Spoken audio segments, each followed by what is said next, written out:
हमारा के लइकन से छुआ दू करे का जिला।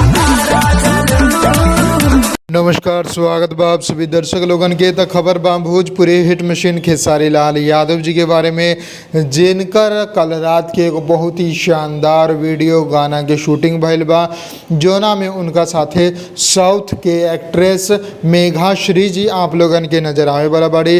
और ई वीडियो के सबसे खास बात ई बा कि एमे हिट मशीन खेसारी लाल यादव जी भी साउथ वाला सूर्या सिंघम के लुक में नज़र आवे वाला बाड़े। जी हाँ, गाना की शूटिंग कल रात हो चुकल बा।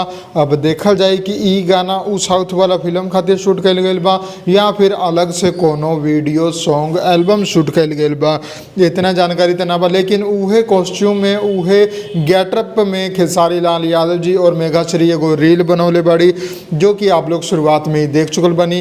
रात से ही रील काफ़ी ज़्यादा वायरल हो रहा बा, काफ़ी ज़्यादा ट्रेंड मचा बा।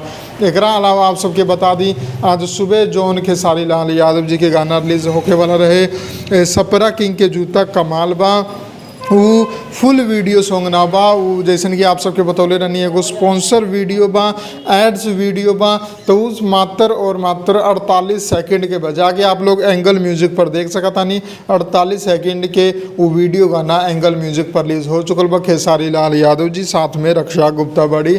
वीडियो अच्छा लेवल के बनाल गया बा। आप लोगन के बहुत जल्द ई एड टेलीविज़न पर भी देखे के मिल जाई। तो अगर खबर पसंद आए बा तो लाइक करें, ज़्यादा से ज़्यादा शेयर करें और चैनल के सब्सक्राइब करके बेल आइकन जरूर दबा दी। मिलम अगला वीडियो में। जय भोजपुरी, प्रणाम।